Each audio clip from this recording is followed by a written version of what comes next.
अटल जी हम सबके बहुत प्रिय रहे हैं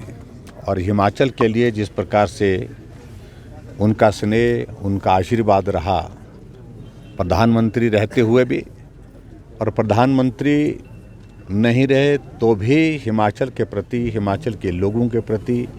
उनका बहुत अपार स्नेह था। और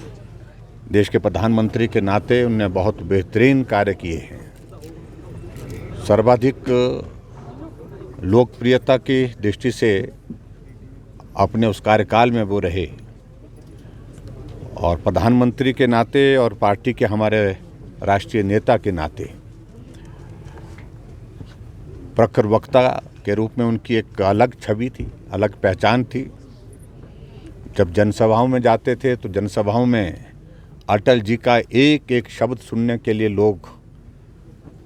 बहुत खामोशी के साथ बैठे रहते थे। लोकसभा के अंदर जब हंगामा हो रहा होता था तो भी अटल जी जब बोलने के लिए खड़े होते थे, विपक्ष वाले चाहे कितना भी विरोध करें,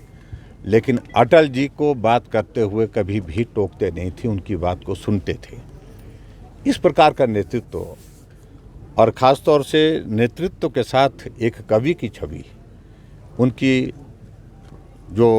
छवि में, उनकी सारे कामकाज में जो है वो चार चांद लगाती थी। और ऐसे में आज हमारे बीच में वो नहीं है। उनका एक बहुत बड़ा योगदान इस देश के लिए रहा। पोखरण में परमाणु बम का विस्फोट करके अमेरिका को चौंका दिया और उसके साथ साथ में उनने जब कारगिल का युद्ध हुआ तो अमेरिका प्रयास करता रहा कि पाकिस्तान के प्रधानमंत्री हमारे पाकिस्तान के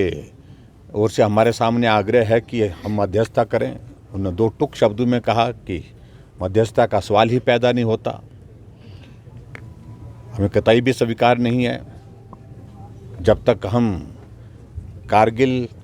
की धरती, जो भारत की धरती है, उस धरती से एक एक पाकिस्तानी घुसपैठिए को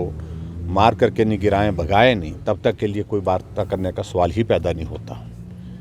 इस प्रकार से वो सौम्य थे और संस्कारी थे और कभी भी वो इस भाव के साथ, बदले के भाव के साथ काम करने की